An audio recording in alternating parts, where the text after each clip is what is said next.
It's great to see you all. Thank you all so much for sharing your Saturday with us.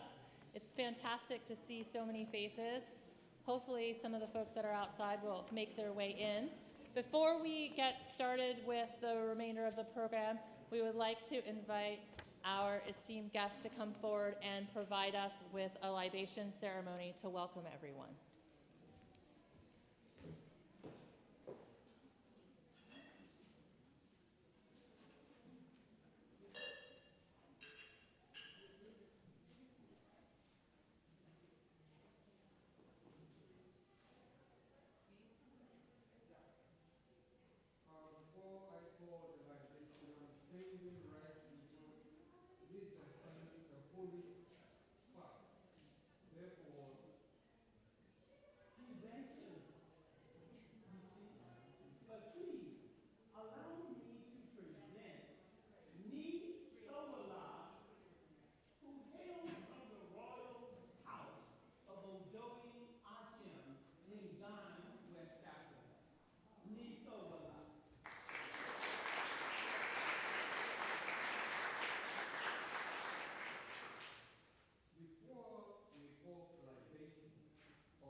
And so the water was divided, and part went up, waters above, and part was left and waters below. And out of it we got the sun, the moon, the earth, air, that we breathe in, everything, and that gives us our environment. And therefore, we have to pay that kind of respect to environment. You disobey environment, don't tell me you're going to church, don't tell me you're going to mosque, don't tell me you are fasting, don't tell me you are the president, don't tell me you are the chauffeur, don't tell me nothing. And therefore, this is the water above, and this is the water below. Now, it is transparent. Are we transparent? Are we really doing stuff behind and talk something different outside? So we are pouring this water. And let the sun be the sun. And let the moon act like the moon. And give the earth the chance to do what it's supposed to do. And do not hide and do stuff. And come out and talk good stuff. We don't want good talk. We want good actions. Therefore, we call on the almighty creative energy. There is one force. You can call it any name, but there is one force. We have so many dogs, but they are all called dogs. They bark differently, but they are called dogs. Therefore, we pray. Ago, hey. Amen. Ago. Amen. Ago. Amen. Chwa, manyaba. Yow. Chwa, manyaba. Yow. Chwa, manyaba. Yow. Hey, Boma with the Almighty Creator. Yow. Hey, Boma with Mother and Father of all children. Yow. Hey, Boma, you are in the east, west, north, south, and everywhere. Yeah. Here is the water that out of which you parted and created the whole universe. We get the sun up, the moon up, the stars up, the air and everything. Below we have the earth. Oh, Boma Wukli, you are the only one that we are giving praises to. Yeah. Hey, Boma, you are the power. And in everything that we do, we know you are behind it. Yeah. We therefore ask that since you are the overall, let all your angels and archangels now act on our behalf. Yeah. Oh, let the earth that we are standing up bring forth the gold, the diamond, our greeds, our food, our everything, and let us enjoy them naturally as you created them for us. Yeah. We form part of the environment, and the environment form part of us. Whatever we meet is part of the environment. Let the sun bless us. Yeah. Let the moon bless us. Yeah. Let the stars bless us. Yeah. Let the wind bless us. Yeah. Let the earth bless us. Yeah. Let the waters bless us. Yeah. Let the seas bless us. Yeah. Let the rivers bless us. Yeah. And all the human beings, all from north, south, east, west, up, down, known and unknown, we are all controlled by the same spiritual creative energy. Therefore, let us unite with this very environment and let us all pull and push together. Yeah. Now, when hunger is coming, when the sun is coming, when the sun is killing, when the weather is too cold, it does not know color, but it knows feelings. And therefore, all environment, be with us, and let us be with environment. Yeah. Every one of us here. All the men here, let them enjoy the kind of right environment. So should there any man here trying to see a woman that he likes, when he beckons, let her come to him. Yeah. Should there be a woman too, and looks left and right, let him or her get the right partner. Yeah. Let the earth bless. Yeah. It is a creative energy. All the gold that we need, let it all come to us. Yeah. Now all the diamond that we need, let it come to us. Yeah. And this very environment, those who have made it a point to destroy it, let all our ancestors who really mean well for the earth, let us come and unite with us mentally. Yeah. Spiritually. Yeah. Physically. Yeah. Economically. Yeah. And let's push and pull together and let everything become okay for us as human beings as far as we are on this terra firma. Yeah. We thank you very much. All those who came together and put this very good idea together.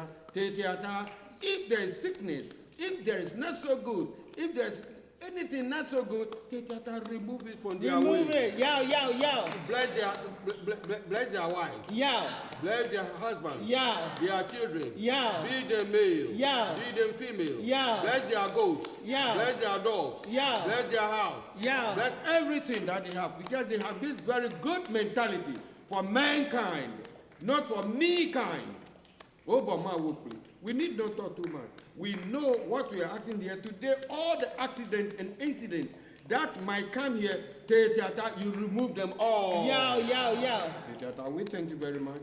We need not to talk too much, but we know what we've added, and it's not the right time. You've removed it. Yo. What we removed and we've not added it, you've added it. Yo. We thank you. Blessings to all men here. Yeah. Blessings to all women here. Yeah. Blessings to all girls. Yeah. Blessings to all boys. Yeah. Bless the president. Yeah. Bless all the secretaries. Yeah. Bless all the human beings. Yeah. Bless everything that America does. Yeah. And bless the whole world. Yeah. With better environment. Yeah. Try. Oh, man, ba. Yeah.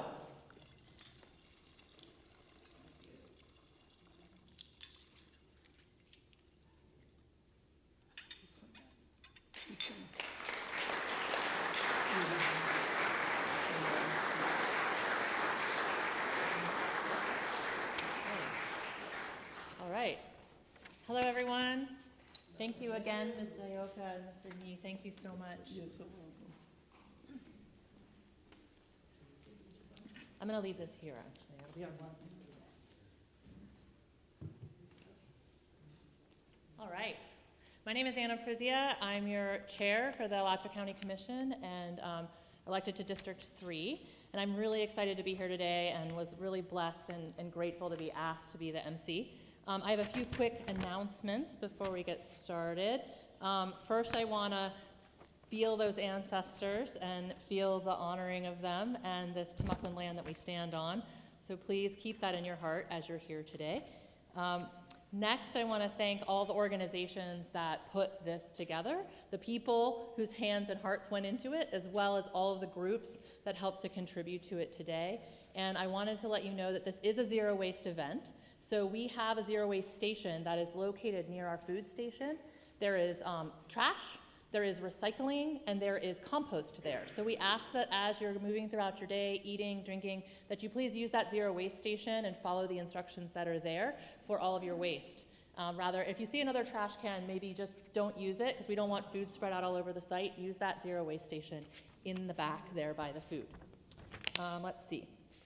We have a packed schedule today, so Ms. Doris will be keeping us on time, and I'll also be doing my best to keep us on time. But it's an exciting day. We've got a lot to learn together. Barack Obama said, "We are the first generation to feel the impact of climate change, and we are the last generation to be able to do something about it." It's pretty powerful words, and it's true. So you know, the thing that's interesting to me about this conversation is that just even outside, you can see that we have all of the tools that we need. We have all of the resources we need. We have all of the information that we need and the expertise that we need and the science that we need and the people and the power that we need to be able to solve this crisis. The only thing that we're missing is political will. And political will is a renewable resource. Like, we can build it right here in this room and across our country. We can build that political will. So thank you for dedicating your time to being here. And thank you so much for allowing me to be a small part of this organization and this event. So with that,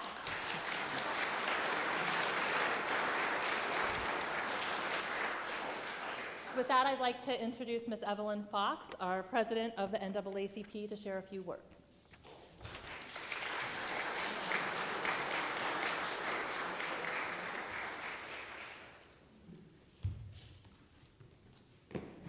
We're going to use the speaker because we're also YouTubing this, and you can watch it later. Again, the YouTube link is on your program.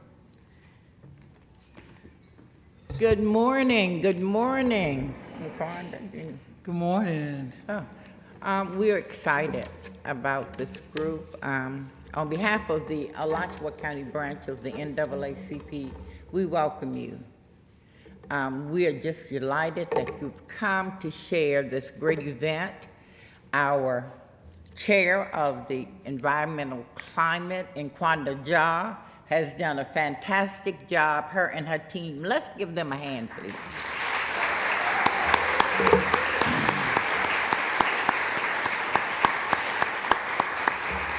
They are an awesome team. They work hard year around. And I see our speaker, Miss Jackie, is just entering the room.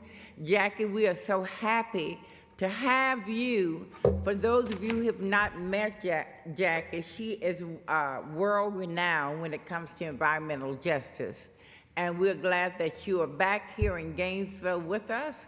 She was here maybe 10 years ago for a summit we had. But we want you to enjoy the rest of the day. The programs that this committee has put together is wonderful. And we just want to thank you and welcome you. In fact, I forgot to thank the church for allowing us to meet in this beautiful sanctuary. Let's thank the church for that. I've not met your new pastor. Is he here? She? Romling, where is she? Yeah. Okay. Okay. Thank you. I'm used to Pastor Andy, and I understand he's left, but I'm sure you're going to be just as good or better than Pastor Andy. Okay, well, I'm done. And again, we thank you and enjoy the day that we have planned for you.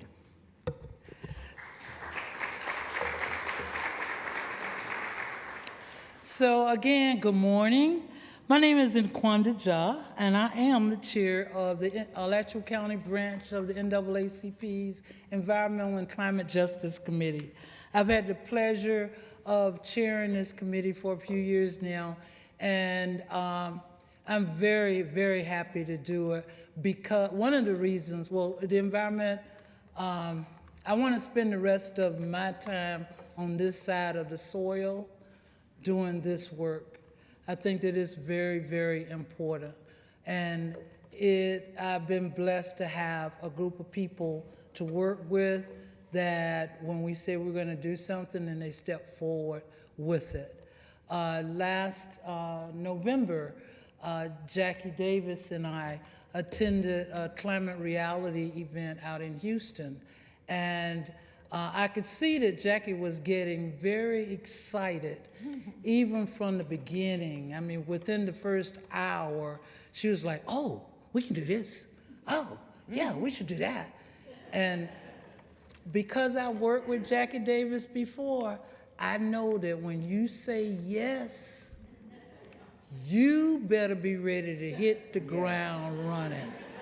Yeah. So I kind of said, yeah, okay. You know, throughout the day, but I knew we were going to be doing it. But I had to get back to Gainesville to tell my peeps in ECJC, we're getting ready to do something, another summit. And they said, okay. So then I said, Jackie, let's do it. So we've been working on this for probably 4 months now. And we're very pleased. We are so very pleased to have Jackie back with us. She was here, I don't think it was 10 years, maybe 6 years ago. 7 years ago. Yeah, she was here, and she fired our community up. So me and my committee, we have been excitingly awaiting today. I want to again thank the church, UCG, thank the members who are here today, thank the congregation for letting us use your beautiful facilities. I just ask you all to go forth today thinking with the thought in mind, how are we going to work together in this community to at least begin to do it here, what's good for the environment, what's good for taking care of our basics, food, water, energy, air. How are we going to do that in our community? I can tell you that they're looking at us from across the country as being an active community when it comes to caring about our environment. So we want to give them something else to talk about, about Gainesville and Alachua County. So again, thank you all so very much. Enjoy.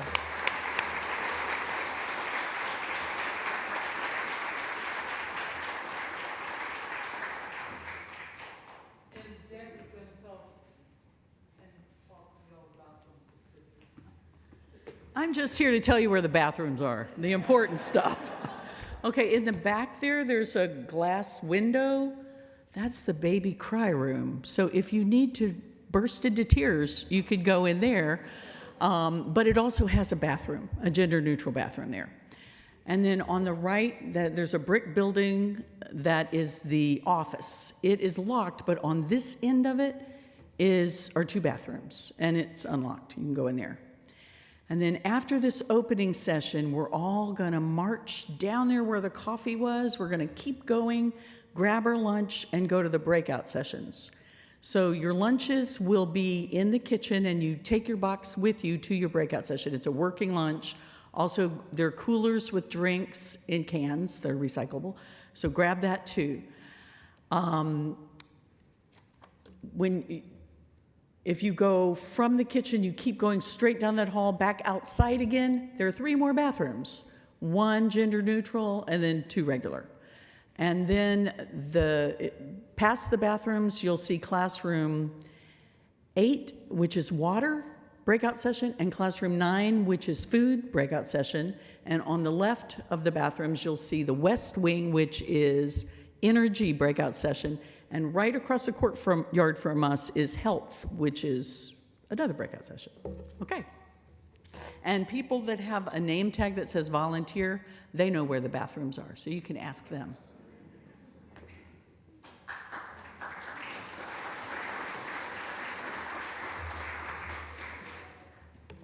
All right, ready to dive in? I had the distinct privilege of getting to introduce Jacqueline Patterson. She is the founder and executive director of the Chesham Legacy Project, a resource hub for Black frontline climate justice leadership. And the mission of this project is rooted in just transition framework, serving as a vehicle to connect our Black communities on the front lines of climate justice and to the resources to actualize visions. Prior to the launch of this project, Patterson served as the senior director of the NAACP Environmental and Climate Justice Program for over a decade. During her tenure, she founded and implemented a robust portfolio, including serving on state and local leadership whose constituencies consisted of hundreds of communities on the front lines of environmental injustice. Since 2007, she has dedicated her career to intersectional approaches to systems change. We all need to learn about that. Her passion for social justice led her to serve as coordinator and co-founder of Women of Color United, senior women's rights policy analyst for ActionAid, assistant vice president of HVIAID's program for IMA World Health, and many other leadership roles, and serving as Peace Corps volunteer in Jamaica. I'm a fellow PCV too. Patterson holds a master's degree in social work from the University of Maryland and a master's degree in public health from Johns Hopkins University. She currently serves on the advisory boards of the Center for Earth Ethics and the Hive Fund for Gender and Climate Justice, on governance assemblies for Mosaic Momentum, Environmental Justice Movement Fellowship, and the Equitable Building Electrification Fund, as well as on the boards of numerous advocacy groups. She has published multiple articles and reports and toolkits, and her accolades go on and on. This woman is a powerhouse for justice and for our earth, and we are so grateful to have her here today. And without further ado, Ms. Jacqueline Patterson.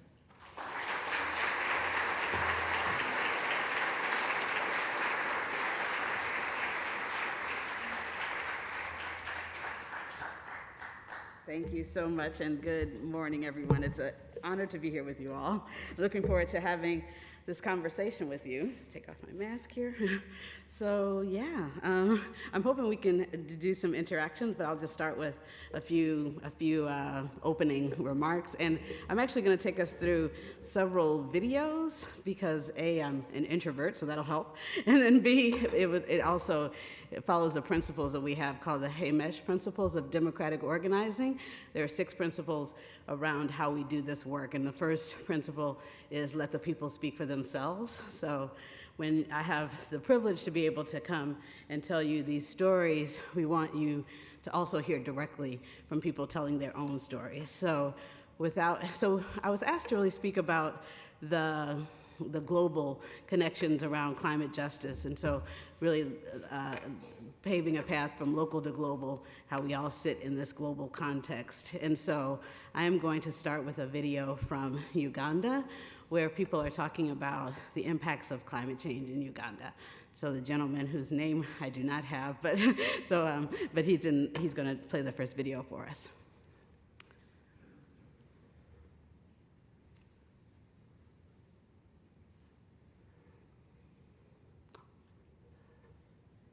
Yes. Okay, thanks. So, okay, yeah, thank you. And then the one. I think that's the one. Actually, yeah, I'm sure.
Yeah, because of the weather condition, I think we have to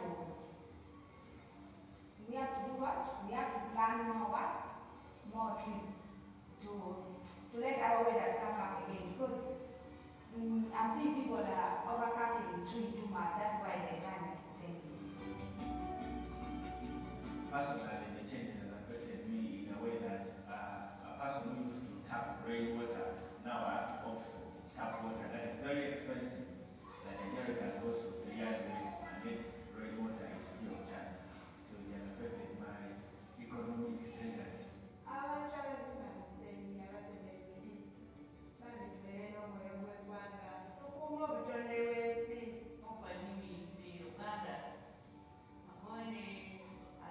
Uganda,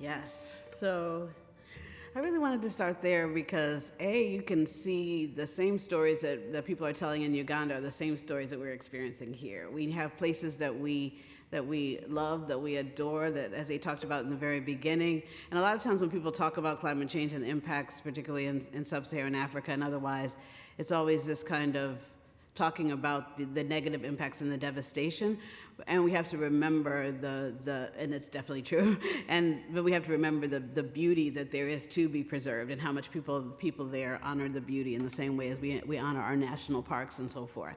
So starting with that vision, and then moving forward to talking about the very impacts, whether it's deforestation, which we've seen here, the ways that development have threatened our places. I think about Gulfport, Mississippi, where they have this area that is now being chronically flooded while this development company is trying to build over hundreds of acres of wetlands that are a natural protection against flooding. I think about what they were talking about in terms of water, and a place that I work in called Sand Branch, Texas, hasn't had running water since the mid-'80s, and they've relied on donated bottles of water for everything that we need water for, whether it's drinking or bathing or cleaning or cooking. They use those 16.9-ounce bottles of water for all of their water needs, every last water need that they have. And so this is the kind of situation that we have in a place that's right outside of Dallas, one of the richest cities in the world. And so it gives a sense of the types of context that we're working in. And so I wanted to start with that again, so that people can hear from people directly, but also so we can see our own stories and the stories of people outside of Kampala in Uganda. So we also know the roots of these challenges, the extractive economy. When I do a lot of the work that I do, and what you'll hear is kind of largely the African diaspora, Black folks here and Black folks across the country. So the work of the Chisholm Legacy Project is a resource hub for Black frontline climate justice leadership. And we know that these stories are happening in other communities and countries and here and abroad. So when we talk about the roots of the extractive economy, we know right here in the United States, where they talk about the founding fathers in this kind of reverential way, but we know that people came through and they were seeking riches, really. They were coming with an extractive agenda from the very beginning. And when they found people kind of in their way, they either murdered them or they displaced them, and in other cases, they enslaved people. And so this, again, is the very basis of our economy, the capitalist economy. The first commodities that were traded on the market were people, Black people in particular.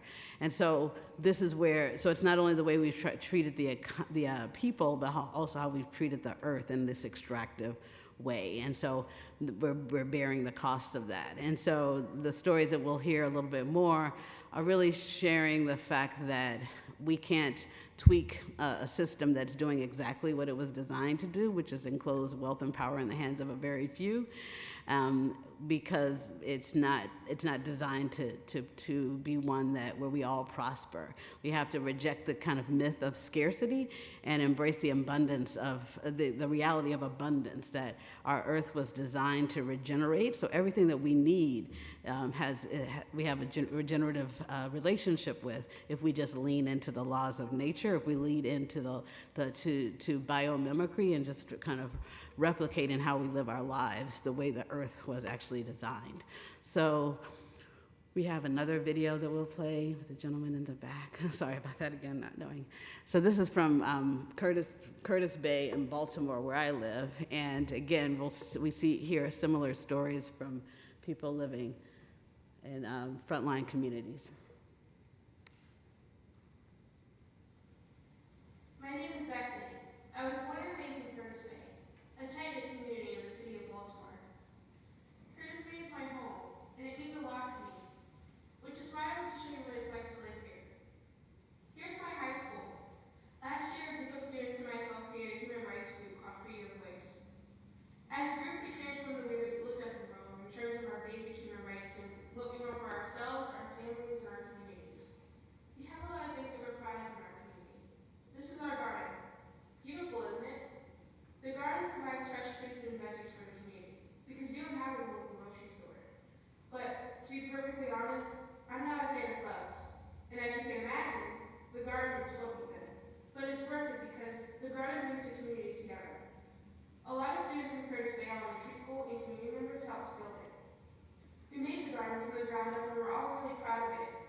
something we can call our own.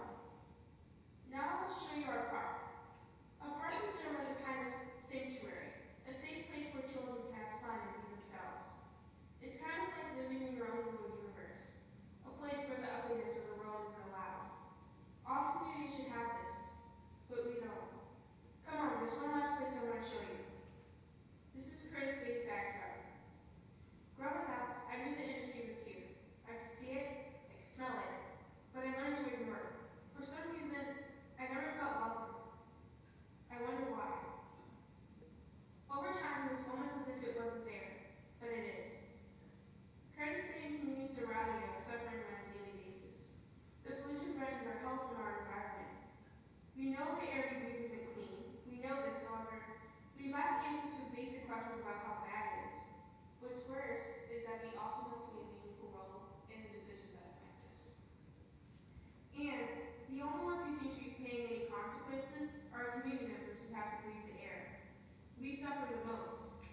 Despite the pollution and the industry this community already has, there's a plan to build the nation's second largest incinerator, less than a mile away from our school, our garden, and our park. The last I checked, Curtis Bay is a community just like any other. People live here, our children, our families, our friends, and I feel the sanctity of human life is not being acknowledged or respected. All of this makes it feel like community members don't matter and are irrelevant, and that we aren't humans at all. But we are. I'm human, all the people of Curtis Bay are humans, and as humans, we have the right to fair development that respects our rights and puts community needs first. But this will only happen if we begin to learn, reflect, and act together in a way that allows us to solve problems that we're all facing together. Yes. So the good news there is that that was Destiny Watford, and she was she still is, but she was 17 at the time of the video, and that was probably about 4 years ago. But the good news is that they won that campaign under her leadership, and they were able to block the building of that incinerator. So, yeah, yes. So, and the real tale there is that you know, her community, they know what the solutions are. They know what's needed. She said it so well. She wrote her own script. It's not like she was just reading from someone else. And so they knew what they wanted, you know, a community garden. They know what they want in terms of the protection and the upholding of human rights. They know what they didn't want, which was more pollution in that community. And so they took action. They developed this video. They went door to door to educate people, and they organized until they were able to block the building of that incinerator. And so, whether it's them talking about their vision for their lives and the types of solutions that we need, or it's the folks in Uganda speaking about, you know, needing more trees, needing to live in better harmony with the earth, frontline communities know the solutions. Right now, I'm in the midst of reviewing proposals for NOAA. They had a request for proposals for coastal resilience projects, and I'm reading proposal after proposal and giving reviews. And so many of the people are bringing in what they call technical experts to decide what the plans are going to be, and too many are really recognizing that it's the frontline communities that are most impacted that actually know the answer. They know the solutions. I mean, here I see, as I was running in out of breath, but you're the only ones I've ever heard who are actually ahead of schedule instead of behind schedule. But as I was looking at the booths out there, and then talking with the woman who was walking with me, whose name I already forgot, but she was talking about weaving baskets out of plastic and her getting rid of her gas guzzling car and going electric. And so we know the solutions. The booths that you have out there say that you also know the solutions, and that's where we're really working to make sure that it's the folks who know the solutions who are actually making the decisions, as Destiny also said. So the work that you're doing, the work that so many communities around the country are doing, really is the work that needs to be uplifted, but unfortunately we are in this corporatocracy where so much of the decisions are made by people who are beholden to the very people who have brought us to where we are today. We see the impacts in Uganda, and we know that the U.S. is 4% of the global population, but yet 25% of the emissions are drive climate change. And yet when people are trying to seek shelter here because of the storms in their homeland, or because of the drying up of the crops in their homelands, instead of recognizing our responsibility, not only just a responsibility because we did what's driving them from their lands, but also just responsibility as a land of plenty, a place of abundance. Instead, we're kind of putting kids in cages or greeting people on horseback using reins to herd people. And so we recognize, again, that we are not only in an extractive economy, but the very folks who are supposed to be making decisions, who are supposed to represent our interests, are doing it at the behest of other drivers in terms of the corporate sector. So we have another community in Baytown, Texas, where again they're telling their own story of the impact of the oil and gas industry on their community. And so we'll play the next video. Thank you.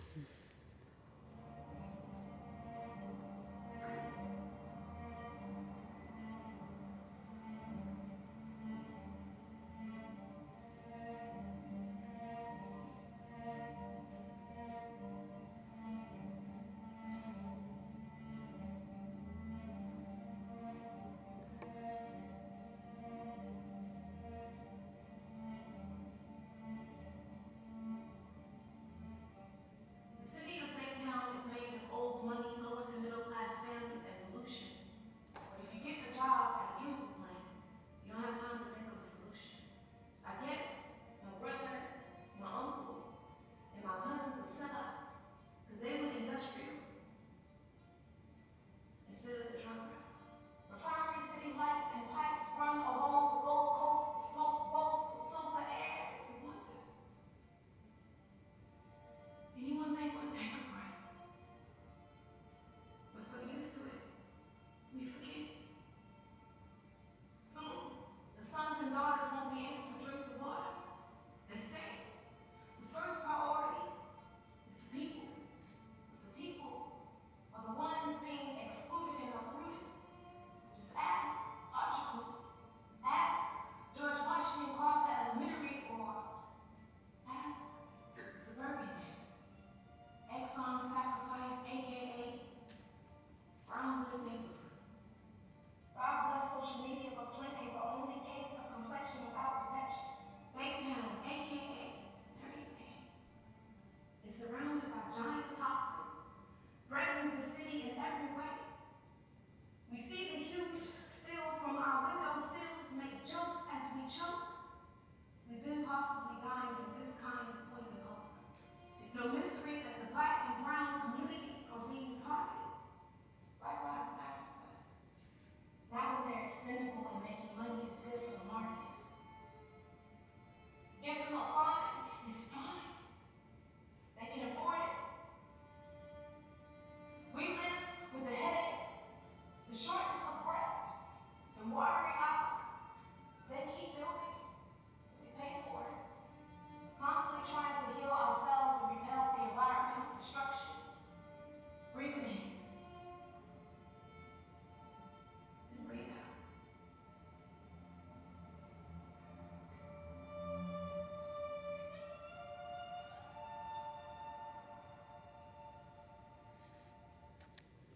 So we saw the images of the masks and the gloves. This video was made in 2016. So, yeah. Far before the COVID epidemic, and that's because for so many communities, the air is not safe to breathe, the surfaces aren't safe to touch. long before the COVID pandemic made that a universal circumstance for everyone. And for these communities, it just made it that much worse. But they were already living with that reality of not being able to breathe clean air, not having environments that were safe for them. And so this community in Baytown, they are still fighting this, the concentration of petrochemical industry in their communities. They're still recognizing the intersections of give them a fine, it's fine. They know that even kind of the notion of carbon pricing and these kind of things that just really kind of shell games. They're not actually eliminating the pollution in our communities. They're just allowing people to pay to pollute. And so again, frontline communities know what's going on, and they know what the solutions need to be. I was recently a judge at what was called the People's Health Tribunal, listening to people who are testifying from the Niger Delta, from Uganda, from Mozambique, and South Africa. And they were talking about the atrocities by Shell Oil and Total Energies in their communities. The person spoke about sacrifice zones. And so just like we have the sacrifice zones in our communities here, there are whole sacrifice nations in sub-Saharan Africa and other places where these polluters are allowed to go forward with impunity, without anyone watching or much less taking any action. And so this is what is compelling us to say, not only do we need to reverse climate change for the sake of the planet and all of us in it, but we also need to be ensuring that we're taking leadership from frontline communities, but we're also immediately addressing these needs that are in frontline communities. The same communities I talked about with Sand Branch, Texas. Yes, we can work with them on the long haul of defeating authoritarianism and so forth, bringing it down, because we know that this is at the root of where we are in terms of the corporatocracy and climate change. But we also need to see the urgency, the real urgency of the daily existence of these communities. One of the people who had started to come out to our town hall meetings in Sand Branch, where they didn't have the running water since the mid-'80s, he was skeptical at first because so many people had come in making promises, and he didn't want to be fooled again by starting to engage and then having the rug swept from under him. But he had started to come out, and he had slowly accepted. We were able to get hydro panels for all the communities so they could actually get water through atmospheric water generation, so we were able to get that for all the households. But he was kind of like, I don't know, but we finally were able to get him to agree. And then we were also working with Habitat for Humanity to figure out how we can do retrofits on all the homes for energy efficiency and so forth. But yet we were trying to figure out how to do it while also not inflating the property values, because once you start to make those improvements, property values go up and then people can't pay the property taxes. So we were trying to figure out all of that. And his home, this is one person I was telling you, Mr. Chambers, his home was one that looked like it was the original structure since the community was founded in 1878 by these 11 people who were emancipated from enslavement. It was a former freedman settlement. And so his home was first on the list to try to get these retrofits going. And he was slowly agreeing to thinking about that. And then the heat wave came through this last year, where they had multiple days above 110 degrees in Dallas. And in that home that was first on the list for retrofitting, it became an oven. And Mr. Chambers, who already had health conditions, they found him, passed from heat stroke. And so people talk about kind of the false urgency, but like there is real urgency in terms of the communities. And so a lot of times when I'm in rooms and there's organizing tables talking about needing to organize around this and that, I always kind of want us to remember, and they talk about it being a marathon, not a sprint, but for Mr. Chambers, we needed it to be a sprint, So that's one of the kind of challenges in how we do this organizing. We have to think about those long-term system changes, and we have to think about how do we make the changes so that the very people who are on the front lines of pushing for change aren't sacrificed themselves while we push for those long-term changes. So speaking of some of the folks that we do need to hold accountable for the climate change that we have going, and the actions we can take, we start to look towards 2024, and even some of the things that are happening in November of 2023, some of the elections and so forth.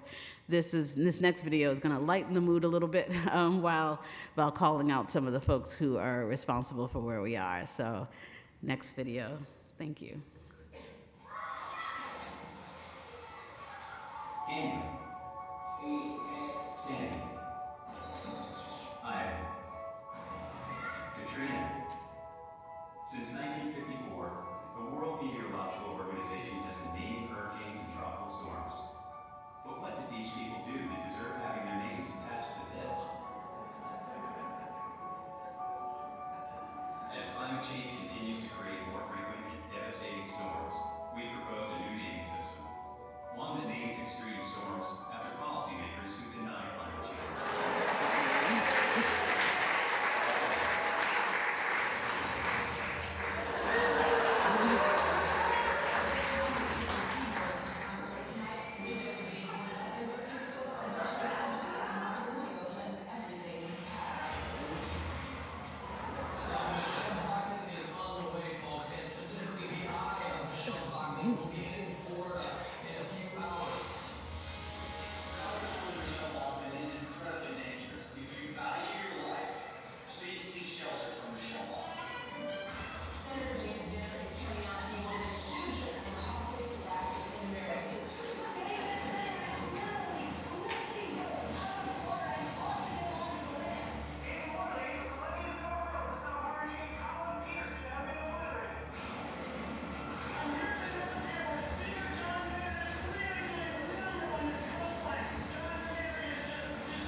So when policymakers who deny climate change, sign the petition at climatemaychange.org.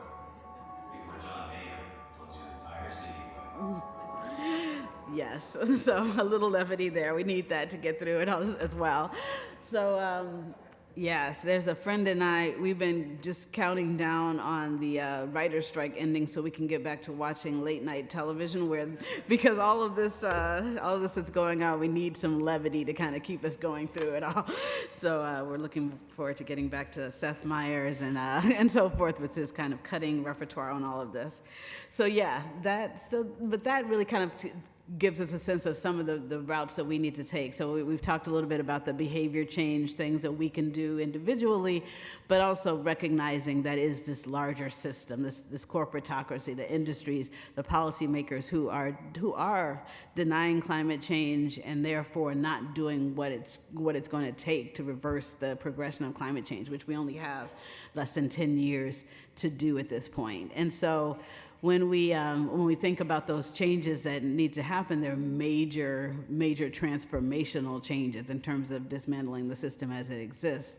And so the challenge before us is how do we do that? How do we rally the political will to do that? We saw what was possible even during COVID-19, as tragic as it was, and one would never wish for it again. But it taught us what was possible in terms of universal basic income, basically, was what they provided. And that's what we need in order to have a world that celebrates abundance and provides everyone with what they need to survive and to thrive. We saw the rise of mutual aid and the ways that we all took care of each other, recognizing our humanity, and that if we bind together each to each other, then we can actually get through. We saw the world became people became like more of a maker society, whether it's sourdough bread revolution or other ways that we began to make for ourselves. There was an uptick in people starting to own their own energy and grow their own food and so forth. On my own balcony, I made all the ingredients for this awesome bruschetta that I made. I was so proud of myself. So it's all kind of, and I had this tiny little condo balcony and was managed to produce on that balcony. So we started to kind of model the way that we could actually be if we commit to the major systems changes that we need. So I think we're gonna skip the next video, but the one after that is talking about us growing our own food, and it's actually from the mouths of babes. This group of youth came up with this video, and I think it starts. I hope the link kind of starts at a certain place. I think it's minute 141. Yeah, great, perfect.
I think we can wrap that up. It goes on for a little bit long. Yeah, so yes, awesome. Yeah. So again, put the mic to the kids and they will tell us the answers in such a colorful way. So we are actually doing we're launching a video contest to get people to produce videos just like this. It's we're calling it Mo Money, Mo Problems, the Climate Justice Remix, because I don't know if people know there's a song by P. Diddy, the Notorious B.I.G., a couple head nods, maybe not so many, but it was from 1997. And the video I was gonna show you was a video that we made that was a parody of that song and video, but I don't know if there's enough people who know that song who would kind of appreciate it, but we could give it a try. Okay, so the video that I said we weren't gonna play, maybe we can go ahead and play it if that's okay. More Money, More Problems, okay, yeah. So we'll see.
So it kind of goes on.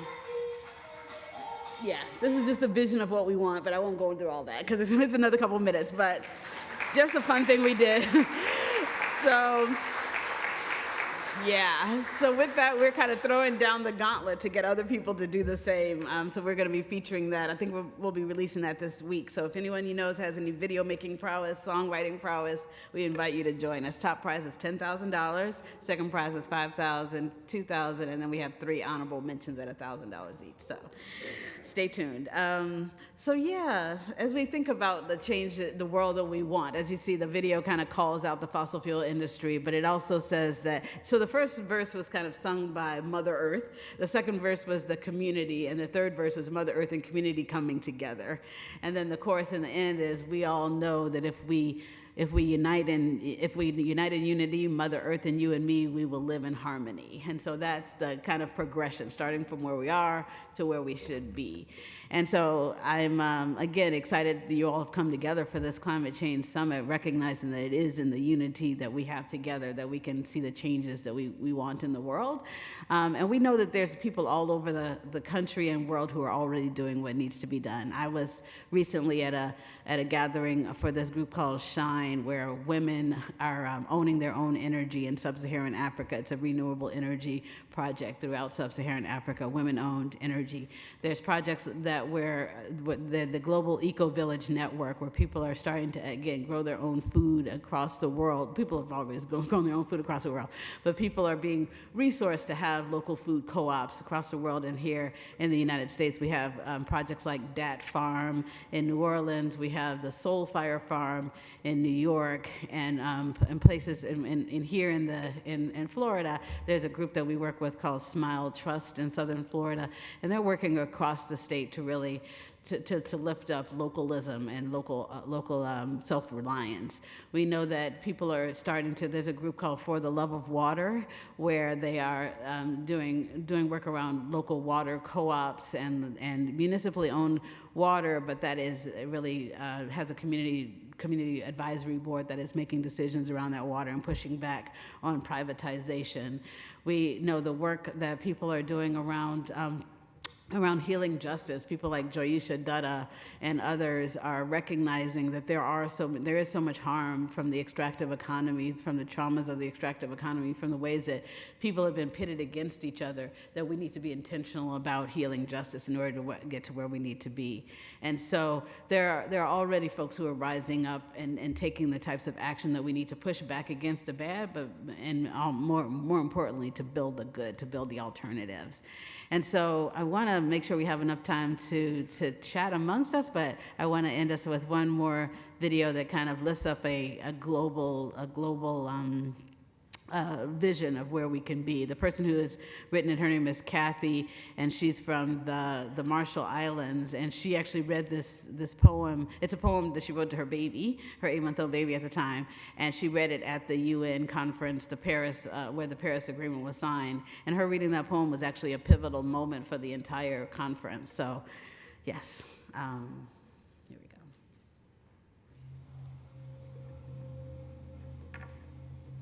Dear Mother Philippine, you are a 7-month-old sunrise of gummy smiles. You are bald as an egg and tall as a foot. Your thighs that are thunder, shrieks that are lightning, so excited for bananas, hugs, and our morning walks along the lagoon. Dear Mother Philippine, I want to tell you about that lagoon, that lucid, sleepy lagoon lounging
Thank you.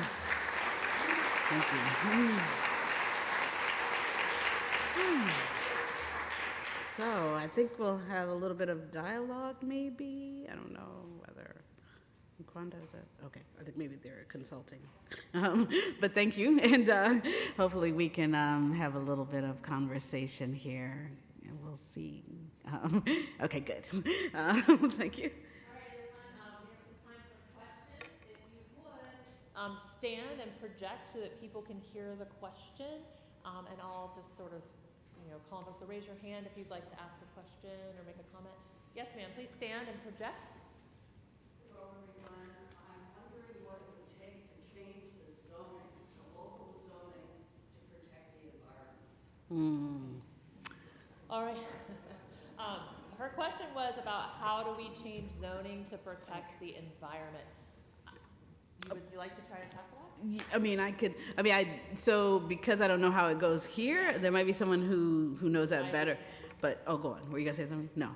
Yes. Yes. I think that's a very, very complicated question that has a very long answer. And I don't want to take away from her being a chance to answer questions about her talk. So I'm happy to chat about that when we have our break at lunch, and if folks want to join me at the table to talk about that, I'm happy to do that. Okay. Yes, ma'am. Thank you.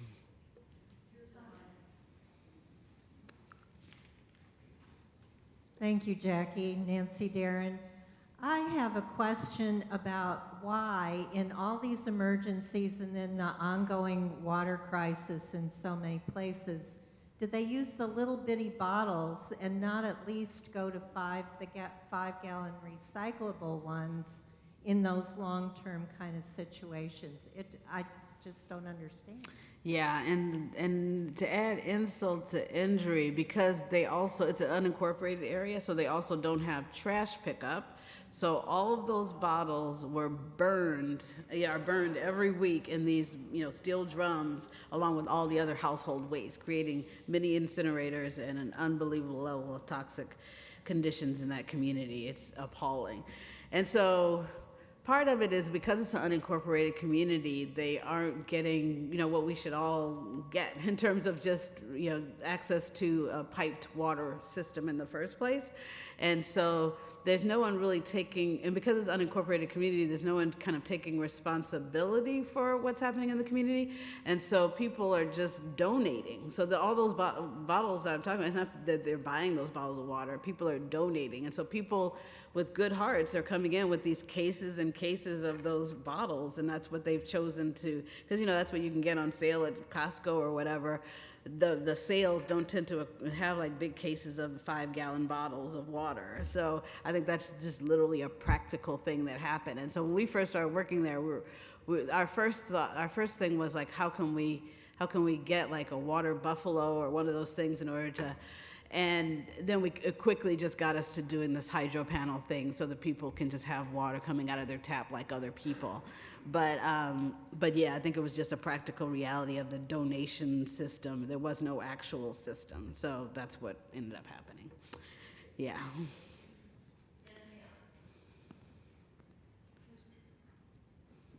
Ms. Patterson, in your opinion, what is the number one thing that each and every person in this room could do to further this goal?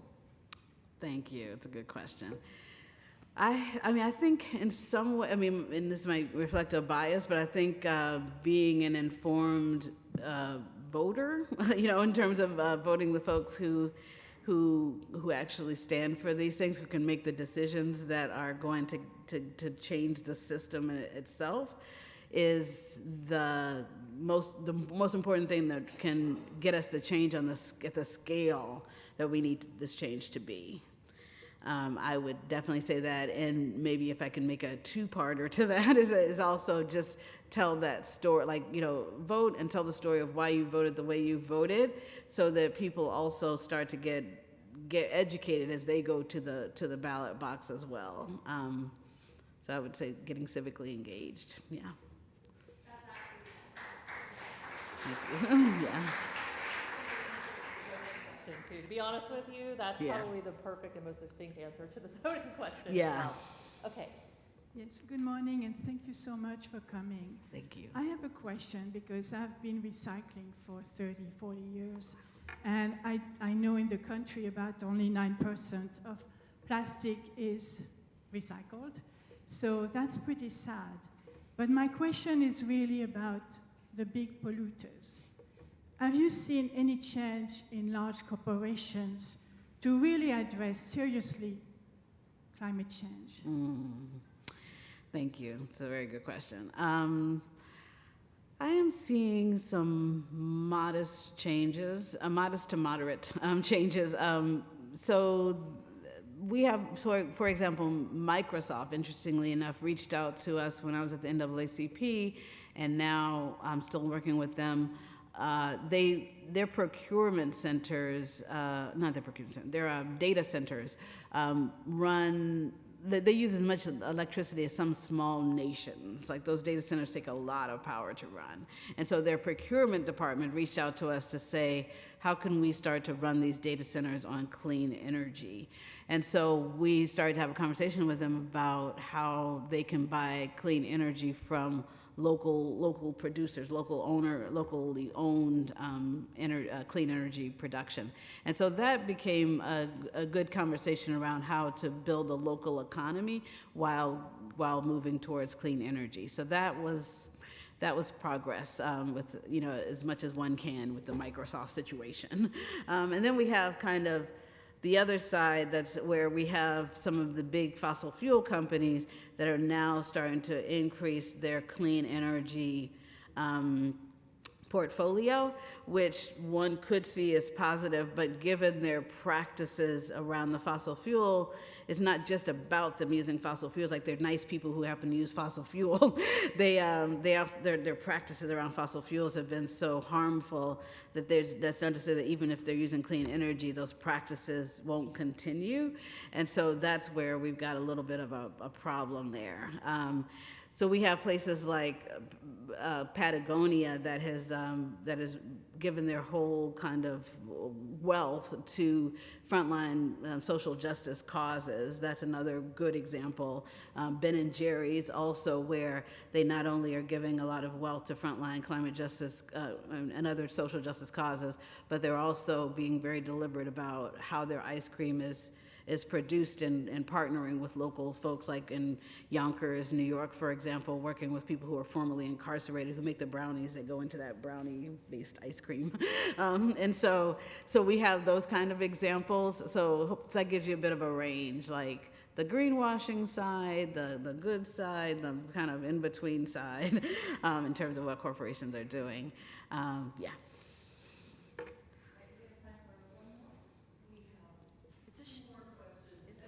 Two more? Okay. Here and then This is a here. short question. I just wanted to ask, is there any way that we can get access to some of those videos? Absolutely. To use them in some situations? Yes, absolutely. We will send the links out, is what she said. She didn't hear you quite. Okay, we have one person who has a gift for you that you mentioned, actually. And then, Yes. Thank you. Oh, thank you. I'd like to just ask you, what do you think is the greatest examples of how we've been able to educate the group about what's going on and how they can move their community? Yes, thank you so much. I think forums like this really are a great place where not only people are kind of learning, but people are exchanging and planning and growing together. So I think this is really one of the most important things that we can do, making sure that we're doing these types of things in places that are accessible to people, so places where people already gather, like churches and so forth. I think that's critically important. I think some of the work around, even like the reason we're doing the video contest is because people do learn through culture work and through arts, and that can get at folks who wouldn't necessarily listen to it, or not necessarily be in a place like this, but they catch it on social media, and so they're like, oh, this is interesting, and then it becomes kind of viral and so forth. So also using influencers, interestingly enough, can do that as well. So if people people might not do it because they're necessarily driven in a certain way, but they're driven by a certain body. And so really we'll take any way, any means necessary. But I think first and foremost, just this coming together that you're doing and showing all the pathways that people can take. Thank you for asking. Oh, wow. Okay. Oh, yes. All you have to do is go to Publix and rob the recycling and cut it up. You have waste, but not a lot. And then you have something reusable. As my son says, Mom, make pretty bags and get them in the hands of sexy young college women, and then it'll be a fad. I didn't realize... I didn't realize who you were when we walked up here. So let me give you a bag, and when you use it, you can tell people about the crazy lady that makes Plarn bags. And also, I have a bumper sticker for you if you don't want to do bumper stickers, laptops, your reusable cup. God is green. If anybody wants to save the planet, it's the Creator. Thank you. Oh, thank you so much. And my name's Sarah. There you go. Wow. Yes, thanks so much to Sarah. This is so appreciated. And as you see, I am a laptop bumper sticker person. Right now, mine is "Want Democracy, Defend Dissent," but I might replace it with "God is Green." So thank you. I think there was one more question. Oh yes, hi. My question is, I heard you mention the international co-op. I wanted to know whether or not there is an umbrella organization that kind of oversees that. Yeah, thank you. So there's a few there. So we actually have an organization that we started at the beginning of the UN Decade of People of African Descent, and it's called the Global Afro-Descendant Climate Justice Collaborative. And so definitely I would happily give you information on that, would welcome you participating. We have monthly meetings and so forth. There are other formations. There is a group called Taproot Earth that also, and they also have a Taproot Noir that does international work. And there's a few more. I can give you some more examples. Those are two that come readily to mind. Yeah, sure. Ms. Patterson's going to be here all day, so if you don't get your question answered now, know that she'll be here and you'll have other chances to interface with her throughout the day. Hi, my name is Susan Fairforest, and I'm a songwriter. And you mentioned that you needed songwriters. I've written many songs about Mother Earth, and I'd like to know who I contact to help. Yes, me or yeah, and I can connect you. Yeah, so I can give you. So maybe I can share the contact information through. Yeah, and then you can get it. Yeah, because if I gave you the address now, it'd be kind of long-ish. So, but it's very long. Okay, right. That sounds great. All right, thank you. All right, can we please give Ms. Patterson one more big round of applause? Thank you. Thank you all. Thank you. Thank you. Thanks.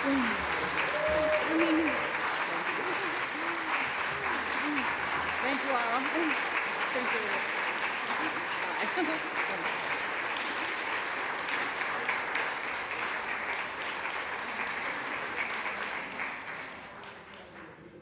Okay.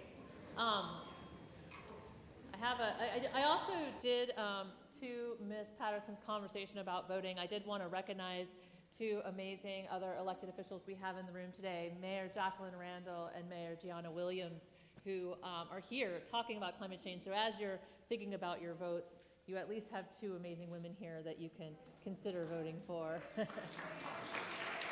And I also wanted to recognize our Queen Mother, Manye Filer, who's in the room. Thank you for being with us today. As an elder and a leader, she's bringing, I think, a very powerful message to the community by being here today, so thank you. Okay, I did want to just quickly lift up a couple of things that I took from Ms. Patterson's message too. She said we can't tweak the system, we have to reject scarcity and embrace the reality of abundance and regeneration. And she mentioned frontline communities focus and that urgency of sprinting and lifting up certain things. And she lifted up universal basic income. So I just quickly wanted to recognize Community Spring. It's an organization here in our community that is doing a universal basic income project, and I encourage you to see what they've been up to and to learn more about that. Also, she lifted up mutual aid, and I wanted to talk to organizations like CMC that's doing the free grocery store, and our churches like UCG and Greater Bethel, and so many more that are working hard on the front lines of mutual aid here locally. And then she really highlighted a lot of food efforts. And so I locally wanted to mention Slick Gardens and Porters, Chef Underground and Working Food, Greater Duval Neighborhood Association, and so many others that are working on the front lines of food security and food sovereignty, and encourage you to look them up as well. And then last but not least, I just need to tell you that we are going to a break now. And this break is 15 minutes long, and we really mean it. So we're going to ring a bell, and you're going to hear that bell, and when that bell rings, you need to come back and be here, okay? So you'll hear the bell, please come back, and if for some reason you need to leave early, I wanted to let everyone know we have plenty of food, so even if you need to go, please grab a lunch and take it with you so that you can enjoy some sustenance from our local business, Germain's, that is providing our lunch today. Okay, with that, please, you take a 15-minute break, go to the restroom, visit our tables, and be back when you hear the bell.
Hey, Mr. Nix, you ready?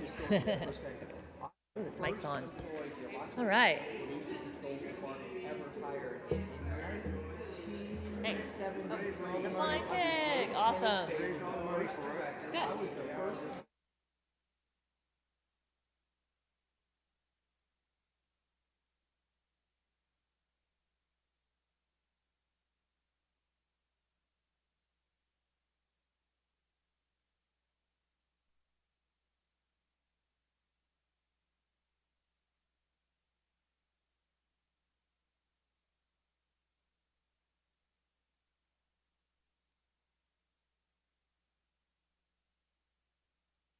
Come on in, everybody. We're getting started.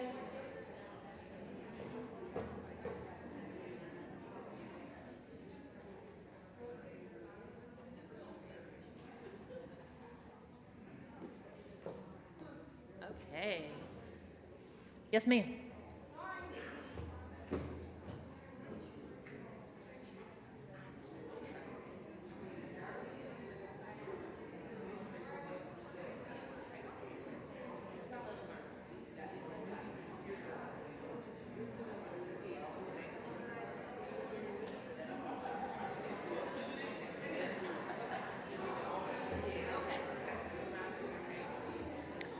All right, as we're gathering in, we're going to ask everyone to get quiet.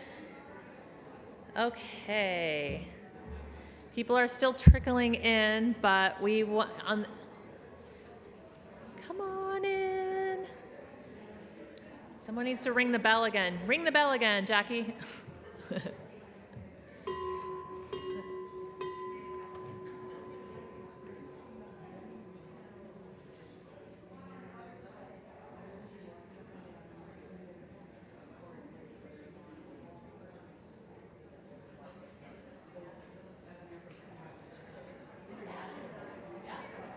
Okay.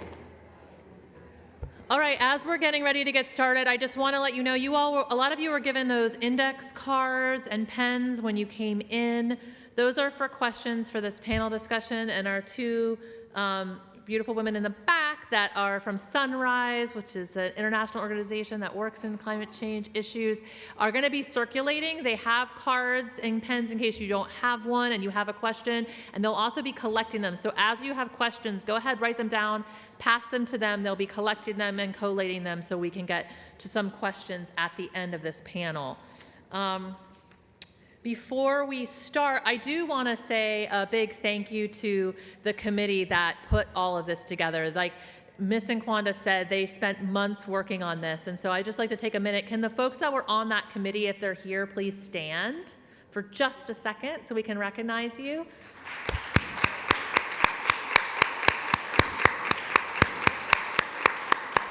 Okay, I think many of them are probably out running around actually doing the work, but I hope they know how much we appreciate them and the work that they've done. Okay, so I have another distinct pleasure of I get to introduce all these wonderful people. It's so fantastic. And so I want to quickly introduce Stephen Hofstetter and Mr. John Nix. Stephen is the director for the Alachua County Environmental Protection Department, which is our local government agency that has protection for our water resources, natural resources, land conservation, pollution prevention, hazardous waste management, climate change initiatives, and petroleum cleanup for our county. And I just want to say a quick thing about that. We are one of the few counties in this state that has an environmental protection department. So we are really lucky.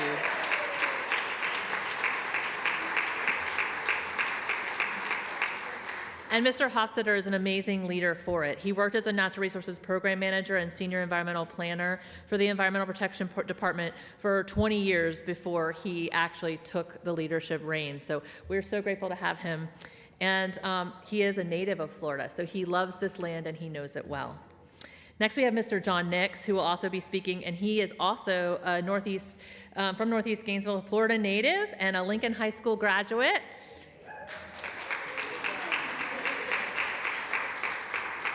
He is a man of many talents. He has an engineering degree from Kansas State University and is a fourth-generation farmer, sustainably producing grass-fed natural beef. And after retiring from 30-plus years working at FP&L as a senior engineer, he now works as an energy conservation engineer with the Alachua County School District. And he also administers recycling, gardening, energy efficiency, and building improvement projects. So he's a busy guy. And not only that, but he serves on the NAACP Environmental and Climate Justice Committee, the Citizen Climate Advisory Committee, the Keep Alachua County Beautiful Board, the Friends of Cuskawilla Board, the FAMU Engineering Advisory Board, the American Society for Air Conditioning, and he's and the North Central Florida Black Farmers Association president. So the man is a busy, busy person giving back to this community. All right.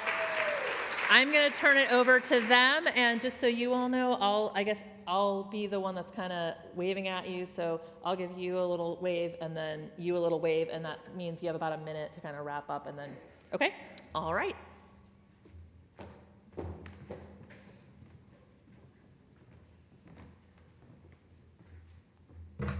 Greetings, everyone. Let's give yourself a hand for being here. On a Saturday morning. So it's so great to be in people of the like minds. You know, what I really like is the fact that we, just like going to church, we stem from each other. We gather strength to keep fighting the good fight for each other. And I believe strongly in my heart that when we do this, we're also giving praise to our God by giving praise to our environment.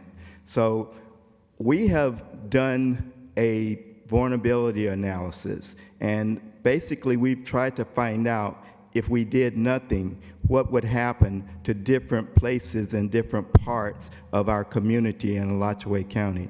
So Steve and I are going to present that information to you. Thanks, everyone, and welcome for being here. I'm Steve Hofstetter, as mentioned earlier. And there was a question earlier about what can we do. And for me, this is when we think about climate change, it's very daunting. It can be overwhelming. So it really comes down to, what can you do in your life that you can control? And that is making a choice every day, making a decision. What am I going to do today that can help us to deal with this challenge? So I want to compliment all of you for making a choice today to be here, because this is one of the first steps to work as a community toward addressing this challenge, because no one person can solve this, and it's going to take a ground roots community effort to continue to push forward to make these changes. So I want to thank you all for being here. So with that, we have a very short time to go over a lot of information. So we're going to skim through a lot of these, so that probably means you're going to have a lot of questions, maybe more questions than answers at the end of this. So again, if we run out of time, John and I will be here following, and then I'll be here all afternoon as well to answer any questions. So with that, Holden, if you'll go to the next slide. Okay, so back in 2020, the County Commission directed staff to develop a climate action plan. It actually started even before that, back in 2018, 2019, both the city of Gainesville and the county made initiatives and resolutions to do something about climate. So it's a long, challenging process, but to develop that climate action plan, we had to understand what threats we're dealing with and the impacts we're going to experience. So a major component of the development of this climate action plan is to complete what we call a vulnerability analysis. And the vulnerability analysis is about understanding the threats we're going to be experiencing. So, like I said, this is not the only thing we're working on. It's been taking a long time and a lot of effort and a lot of ways to get to even where we are today. And this is just a small list of some of the things we've been doing to get to this point. For instance, the county created a sustainability manager position, and that's Dr. Betsy Riley. She's in the back. So that's one effort we did. The city of Gainesville.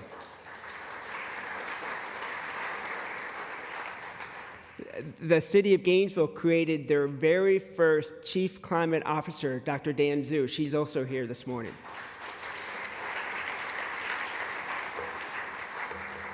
So there's a lot of steps moving forward. And if you can go to the next slide, great.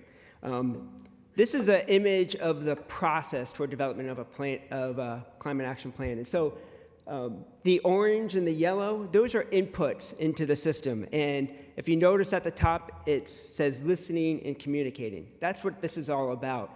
Getting input from citizens, from stakeholders, from individuals who are struggling with climate change and gathering that information. As you can see, there's an arrow circling the entire diagram, and that means we're going to continue to gather that information. The yellow boxes are the input that we're gathering. So we've evaluated the resources that the community has available to us today. We've evaluated the policies that we have, both at the City of Gainesville, at the county, and at the municipal levels, to see if we've done enough at this point. What gaps do we need to fill? And the Climate Action Plan is going to help us fill those gaps. On the I guess that'd be the left side, is the greenhouse gas inventory. For you who don't know what that is an inventory to analyze heat gathering gases like carbon and methane that are creating this climate impact we're experiencing, and to understand what's creating the drivers of those, and to have an inventory so we understand who are our biggest polluters and where can we make changes to that. And then the other side on the right is the vulnerability analysis, which is what we're going to be talking about over the next 20, 30 minutes. So those inputs get put into what we call mitigation and adaptation strategies. And if you don't know what we mean by mitigation, when we talk about climate mitigation, that is the actions that we can do to reduce our impacts to the environment through reducing how much carbon, methane, and greenhouse gases we put in the atmosphere. That helps us tackle and hopefully start to turn the tide back to reducing the impacts we're going to be experiencing for our lives and beyond. And then the other side is adaptation. And what we mean there is, what are we doing? What behavior changes are we making? And what infrastructure changes are we going to do to be adaptive enough and resilient enough to take on these changes? Because they're going to happen. So let's be prepared to take those on. So the combination of those things are what's going to create this climate action plan. This is a county-wide climate action plan. So we have worked together with the City of Gainesville, with the smaller municipalities, to develop what we hope will be this larger community, even potentially regional approach to dealing with climate change, because that's what we're going to have to do to make this work. Okay, so one of the big drivers for this vulnerability analysis was flooding. And we have some great recent examples, unfortunately, with Hurricane Irma and Elsa. We learned right away we have already major flooding problems. So that was a big driver to having us move forward. Next slide. So here's the things we're looking at. Obviously we're looking at flooding. That's when we did an inventory. By the way, we did a survey at the beginning of this, and I think we had close to 700 responses. Flooding and heat were the top concerns of the citizens, followed by water quality. Trying to now think of what those others were. And so temperature and flooding were those top components. So we looked at the possibility of, well, what happens when we get sea level rise? What happens when we are experiencing these climate changes?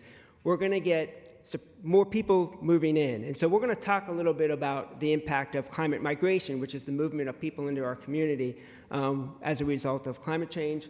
We're going to focus on the vulnerability to higher temperatures and where in our community are we most vulnerable to those temperatures. So we'll talk about that. Groundwater and water quality are results of impacts to climate change. John's going to focus, as you heard, John's an expert when it comes to agriculture. John's going to focus on both temperature and heat as well as agriculture. And we're also going to talk about the wildfire risk that happens when you start having longer droughts, higher temperatures, lower humidity. So these are all things we're going to cover over the next few slides. So when we talk about climate change, we're talking about atmospheric temperature increases. These result in extreme events, and I apologize, I suspect a lot of you in the back may not be able to see this slide. But this results in extreme events, storm events, high night and daytime temperatures, changing in precipitation patterns, longer droughts, and sea level rise.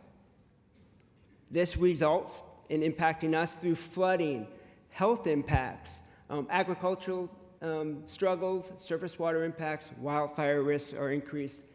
This leads to changes in species composition. And what I mean there is, with higher temperatures, we are going to see more invasive exotic species moving into our region. A good example is Kogan grass and the impact that can have on wildfire. Groundwater impacts and climate migration. So this image, a partner of mine put this together, and it's only a small example of the interconnectivity and interaction between these events. So this is both a positive and negative thing. And the negative thing is everything is interconnected, and it's going to be very challenging to take on these challenges. But also the fact that they're interconnected, we have opportunities that when we can address an issue, it's actually going to help us in a lot of ways to address a lot of these aspects. So a lot of the things I just mentioned and what you see up here, you might say, well, we've been dealing with this forever, so why is this a climate change issue?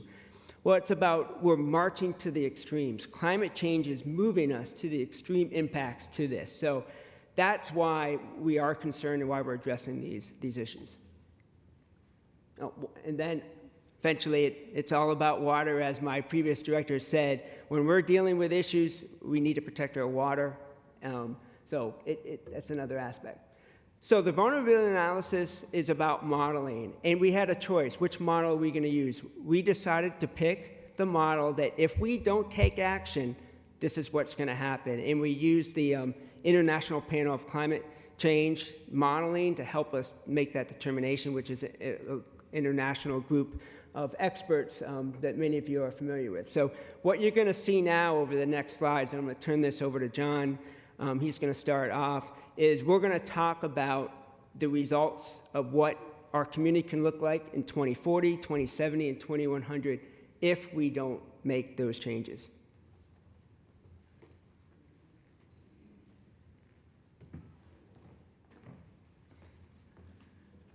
Thank you, Steve. And as you can see, as Steve just mentioned, everything is connected. And we have to make sure that when we start to impact one thing, that we make sure that that one thing doesn't put another hole in the bucket. So we have to see how we can work together to make sure all these things come out to be what we want it to be in the end. And I'd like to say, no matter what we do, no matter what our issues are, we're still in the people business. And it boils down to us taking action. We can have all the best systems in the world, but if we don't use them correctly and see each other as connected, then nothing's going to work.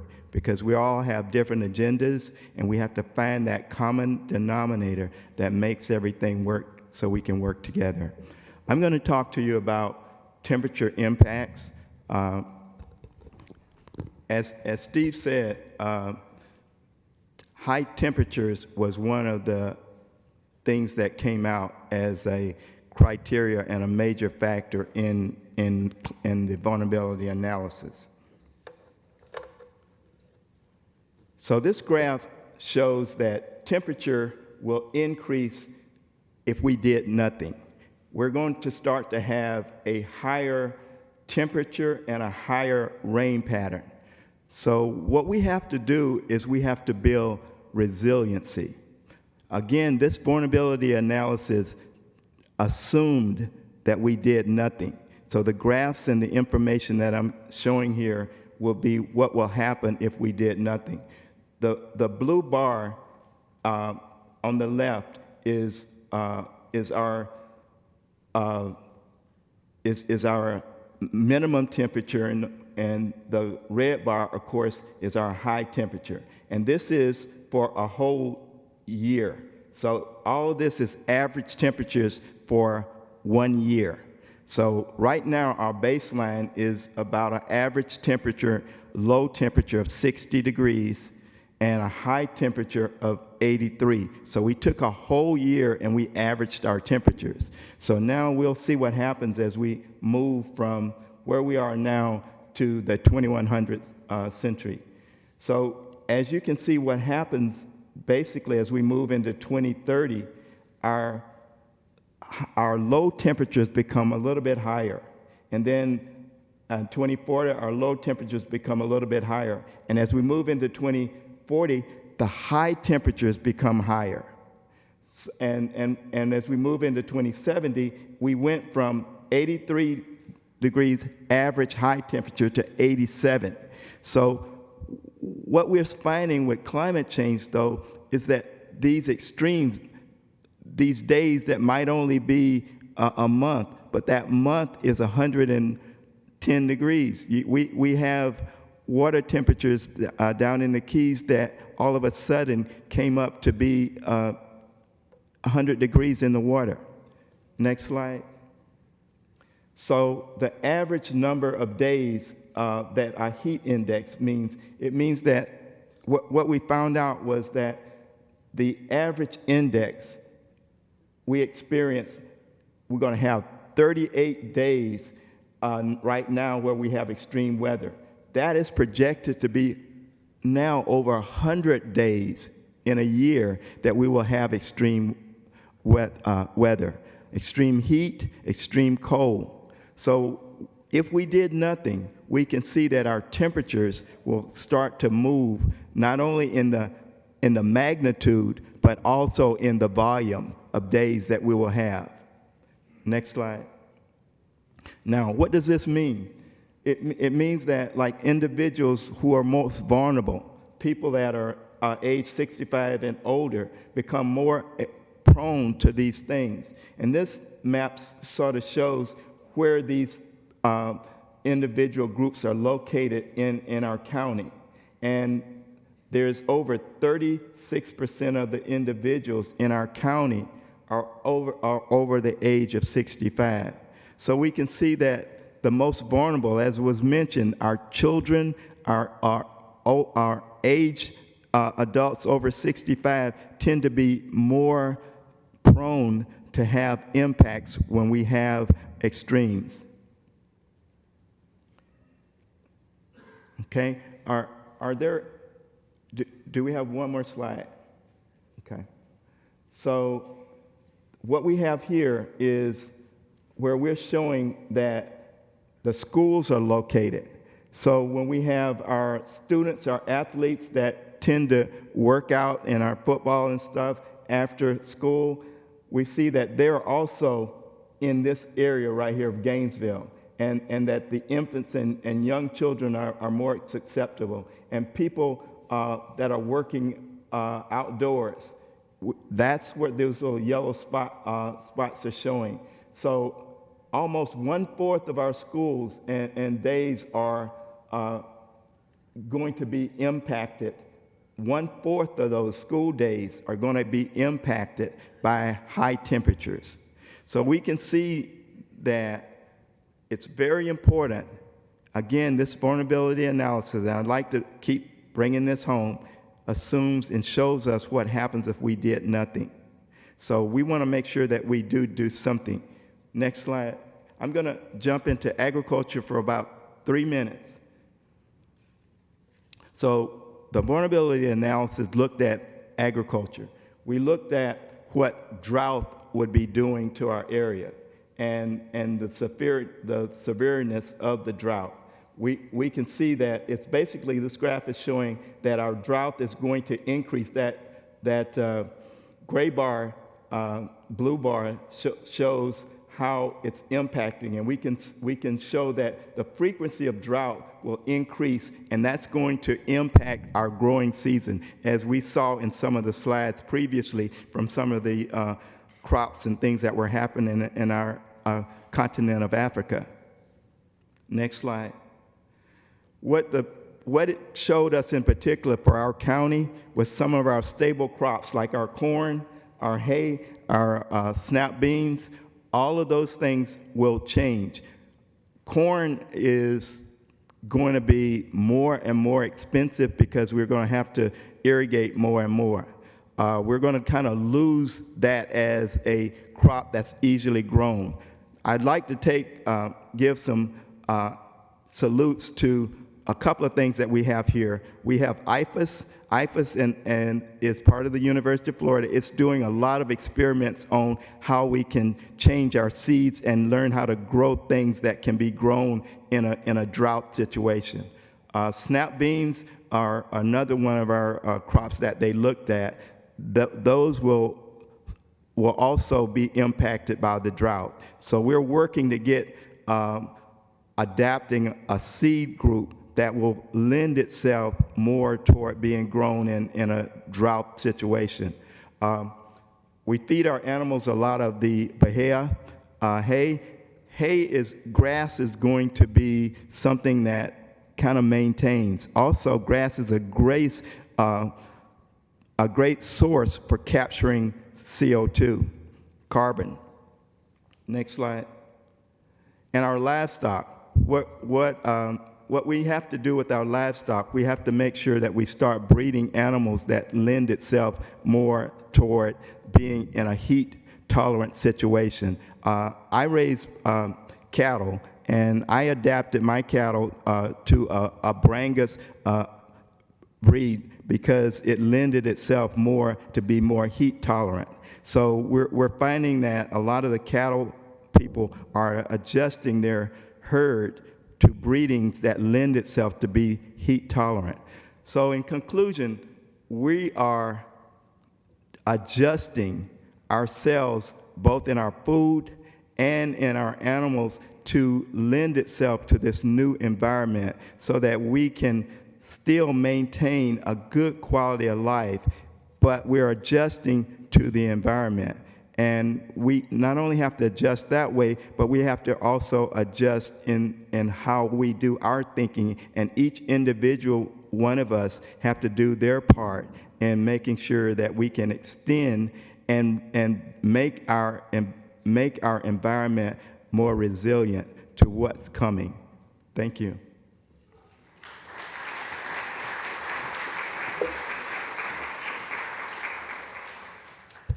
Thank you, John. So I'm going to continue on with some of the factors that we're looking at, and one of them is climate migration. So unfortunately, some of you probably can't read this graph. So the area in blue, by the way, this was done by the Bureau of Economic and Business Research right here at the University of Florida, and there's a great group that has been projecting population growth in our state for many, many years, and we were able to get them to look at our county uniquely and the impacts we're expecting with climate change. So currently there's about 284,000 people in Alachua County. This graph shows that by the end of this century, we expect to have about 433,000 people. So to give you an idea of what that is I think we have about 120 residential units, homes, and apartments, about 120,000 of them. To get to that number, we're going to be adding 62,000 more units right here in Alachua County. And fortunately, this is a great community to live in. We have a high quality of life, and this is going to be an attractive place for people who are struggling in the coast. And so as sea level rises, we are anticipating, and the model is showing that we expect another 10,000 people by 2040 and another 25,000 above this original projection to be here by 2100, which is another 2,000 units in addition in 2040 and an additional 11,000 units by 2100. So it's just going to increase the amount of people that are going to be coming here. What that means is it's going to affect our land uses. We're going to have to make strong choices in making sure that we make the best land use decision throughout the county. So what you're seeing here, the left one is our current kind of development and images. The area in green are lands that are enforced and protected. The yellow or cream colored and red colored are the areas that people currently live. And so you can see on the right, there's going to be a strong pressure to continue growth in the community. So we're going to have to fight that growth pattern, but we're going to also have to build denser and address these issues and protect our water resources through that process. So a wildfire. With higher temperatures, with longer droughts, it's going to lead to the potential for increased fire. Here's a graph, and I want to point this out for you statisticians. There is a large standard deviation here that can affect the patterns. But what this is showing, that the areas in red are extreme fire risk days. So we're expecting a threefold amount of more higher fire risk. And there's a lot of that. We've been talking about that in the fires in Canada, what happened in Hawaii. These are risks that we're going to have to address and take care of. Here's a visual look of what we call the wildland-urban interface. So the areas in blue are the current areas where there are people living in close proximity to natural areas and forests. And you can see it's relatively scattered and in a small amount today. By 2100, you can see how much more blue area is forming, which is about 97% more area of an increase in area that's going to be impacted. So I'm moving through these quick because I got my 3-minute warning. So rainfall patterns. Well, this actually looks, here's some positive news. We actually aren't expecting an overall increase in annual rainfall. That probably sounds not what you were expecting to hear. The unfortunate side of that is we're going to have stronger storms putting more water on the ground when we have these events, and then we're going to have potentially longer droughts in between. So that's going to create this challenge to our infrastructure, to our natural areas, to our agriculture, dealing with this extreme drought and heavy rain pattern. So these variations lead to the fact we're probably going to see, again, longer drought periods. It's going to put a stress on our surface waters, our lakes, our agricultural areas. And what that means for people who want to protect their landscape or their agricultural lands and their crops, they're going to want to fertilize more. They're going to want to irrigate more, and that's going to just add stress to our water system.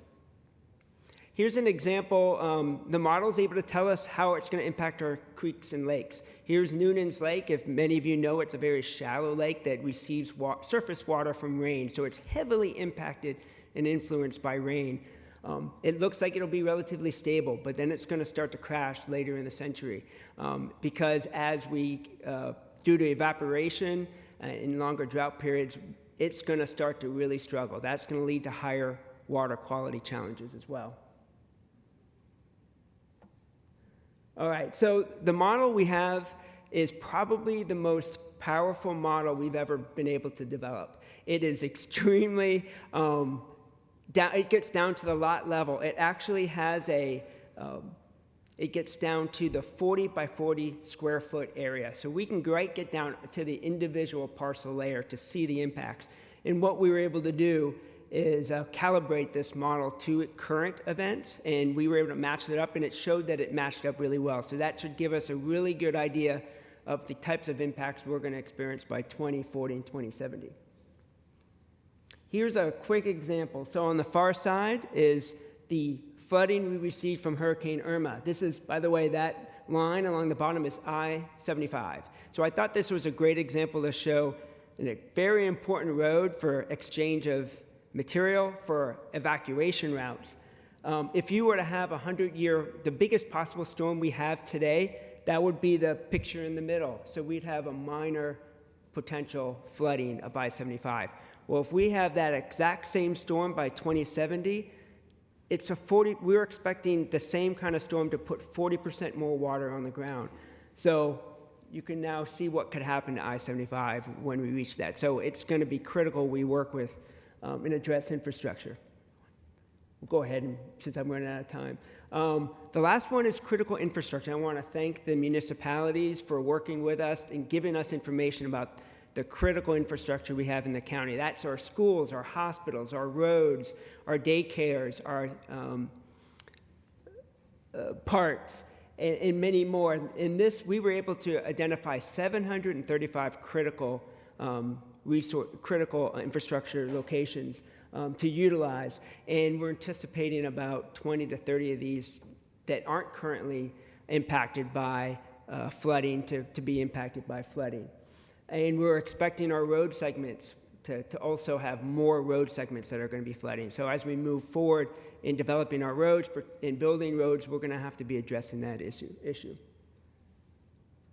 And then finally, it's about the results. So we're going to take this information, we're going to focus in on the areas of the county and the residents of the county that are most vulnerable, because if we're going to be successful, we need to make sure we're protecting everyone in our community. So it's extremely important. And this is a model that's going to be able to provide us that kind of information. And I just want to conclude with our vision statement. The Citizen Climate Advisory Committee came up with this vision, and it's about working together to come up with equitable solutions for everyone so we can address climate change. At this point, we'll take questions. And there's one more slide. I just wanted to thank Jones Edmonds. They're the consultant that did the work, and they have a huge partnership of people that worked on this. Thank you.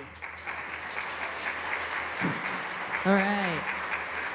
Thank you all. I know that was amazing to fit that much information in that small of a time frame. So we really, really appreciate you pushing that and taking time for some questions. We're not going to be able to get to all of these questions today. That is a huge stack of questions. I had the unenviable job of having to sort through them and pick a few that I think will cover bigger picture stuff. But I will say that we have them all, and I will work with Mr. Hofstetter and Mr. Nix to make sure that we get answers to these questions. And what we can do is put together like a little fact sheet that we can get out to the people for this.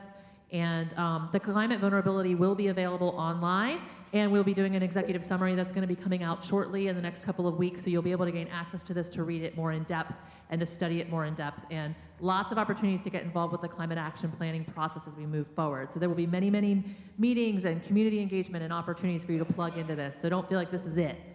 All right. That answers that question. All right. How prepared... Has the county looked at IPCC recommendations for the most effective climate mitigation actions, and is the county taking any early or preemptive actions for adaptation and mitigation? Okay, I'll start off with that. Yeah, we've been looking at what the IPCC, again, is the International Panel on Climate Change. We utilize their modeling. We've also been looking at what they're recommending to us. So we're going to be incorporating those strategies into the climate action plan, and they have some really great guidance on the kinds of things we should be looking at. But so yes, we are. In terms of what actions we're taking, I want to compliment the citizens for passing the infrastructure and wild spaces, public places surtax. That was one of the major steps to accomplishing this goal. Yeah, that addresses probably the most effective way to protect us from climatic impacts is to protect the areas of our county that hold back, store, and replenish our water, protect us from flooding, and create and absorb carbon and release oxygen. That's our natural areas and our wetlands, and this community has been dedicated to that protection for over 20 years. And the purchase of these lands, we're focused on protecting the most critical and sensitive parts of these lands, but the surtax is also, we're building roads, we're dealing with housing challenges as well with this money. So that is probably one of the biggest successes that's going to help us move this forward. I just want to add one other thing it does. It protects our wildlife. We have a great sense of wildlife around our community in Alachua County, and by protecting these lands, we also protect our wildlife. And I'll just say, I mean, we asked a zoning question, and I said I would answer it. And what I will say is that we're preempted at the state level from doing a lot that we would like to do here in Alachua County to protect ourselves from the rampant development that's happening. Private property rights are tantamount in the state of Florida and across the United States, and as a result, it's hard for us to take away people's rights to develop their land. But what we can do is try to build things into our comprehensive plan that do protect as much as we can, and the number one way we can interface with land is to be our own owners of land, to the public to own that land and protect it And that's what you've done with Wild Spaces Public Places. And currently we're at almost 30% of our land in Alachua County protected by what you all have done and what state and regional areas have done. So we're at 30%, y'all, 27, close to 30%, and our goal is 40% by 2040. So keep it up, and thank you for your work to dedicate your tax dollars. Okay, next question. Can Alachua County do a best case scenario model? And particularly locally focused best case scenarios rather than global? Yeah, there's flexibility in the model. We could run something like that. We haven't. And the reason we haven't is that it makes it harder to see the trends and the patterns. If it's the best case scenario, then it doesn't show us as much about the changes we're going to experience. We can run that model. I believe we have some capability. That may cost some additional funding, but we could do something like that. I don't, hopefully we experience that in person, but if we can make change. But yeah, we have some flexibility there. Great. Can you talk about what the county is doing to publicize the climate vulnerability analysis and involve the community in the climate action planning process? Okay. Yeah, we have citizen action advisory boards that are open to the public that, and each of those members are dedicated to reaching out to communities, organizations, and religious organizations that are interested in climate. So if you are interested in that, or is part of an organization that is interested in that, reach out to me or John. We'll add you to that list. So we have a really large group of organizations we reach out to. In addition to that, the city and the county are working hard to develop a website and a dashboard to release information available online so that you can see what we're accomplishing, what we're hoping to do, and the policies and actions that we're planning in the future. So that should be coming out. I think the city's actually released the initial draft of that, and the county is also working toward that. Great. This one might be for Mr. Nix. Mr. Nix, what ways can the community volunteer to support the county and the Department of Environmental Protection in this effort? Just as Steve has just said, I chair our Citizens Advisory Board for Climate Change, and I'd like to just say that I have such a great, diverse group working in there. We have people from the university, we have people from all the different organizations throughout the city. So one way is through volunteering to as was mentioned early, political policy is something that really moves things. And when we can come up with a climate change plan that's very inclusive, that has equity in it, and it requires people from all facets to be a part of that. So one way is to volunteer to these citizens advisory boards and work on them so that everybody's voice can be heard. Thank you. I appreciate that. All right. This last question for y'all, and then like I said, we will try to address the other questions. A lot of them were really detail focused, so we'll try to get some answers to those put into a little white paper. And I have a couple announcements after this last question, and I would like to give our speakers one last round of applause for all of the work that they did. Okay. All right, this last question. How prepared is Alachua County now for some of these impacts, things like major hurricanes? Wow, I'm not sure I'm sure everyone might have a different answer to this. I think we're more prepared than most. I think this community is aware of the challenges we have. We've recognized some of the things we can do to be prepared for hurricanes, for flooding. And I think we've set our policies, our capacity in our stormwater code to handle more increased volume. In fact, we just passed new policies in Alachua County to increase the volume that our stormwater systems need to be designed for. So I think we're more prepared. We recognize the value of protecting our land, and we work hard on doing our best to make sure we put the highest, best use of our land and identify what areas should be left for ag, what areas should be developed, and what areas should be left natural. And I think that's helping us with this challenge. So I think we are more prepared than most, but we are going to be experiencing more extreme events, and I think no matter how much we prepare, there will always be some challenges that we're going to have to face. Thank you. Mr. Nix?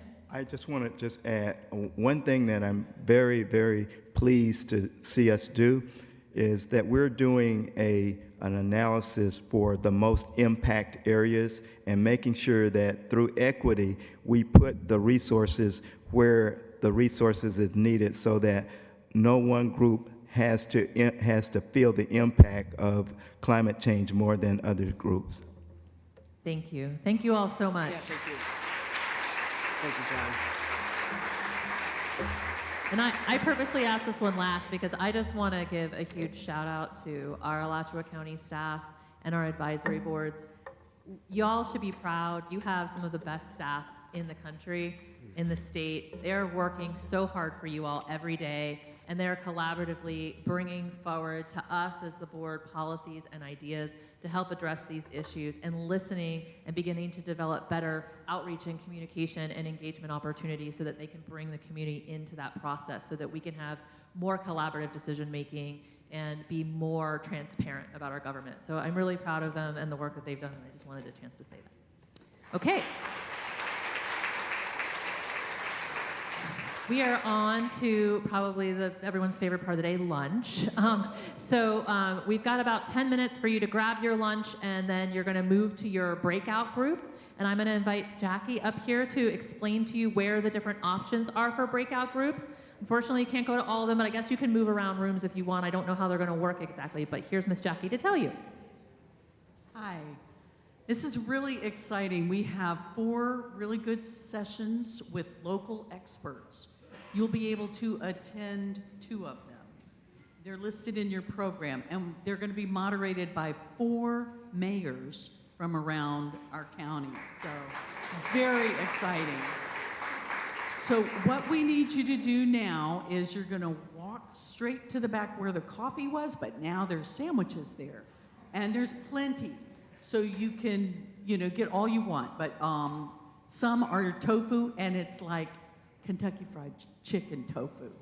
It's so good. It's from Germain's, which is a local Black-owned restaurant that is just wonderful. But or chicken sandwiches. So this is a working lunch. So you go to the kitchen. Outside the kitchen, while you're waiting to get in because of the crowds, there's a row of coolers. So grab a drink from the cooler, go in the kitchen, grab your lunch, and then go to your breakout room. Now I'm going to tell you where the breakout rooms are. Straight across the courtyard from us is a room that's going to have health in it. We'll have 3 speakers talking about health. Then when you go to the kitchen and you get your lunch and you keep going straight through that building out the door, on your left will be another room that will have a breakout session on energy. And if you keep going straight, you'll see a sign that says water. And then behind that is one for food, which is going to be agriculture and food. And on your way, the bathrooms are, after you go through that building, pick up your lunch and go through that building, you'll see bathrooms on your right. Okay? Got it? All right. So the first session will be about an hour, and then you'll move to a second session.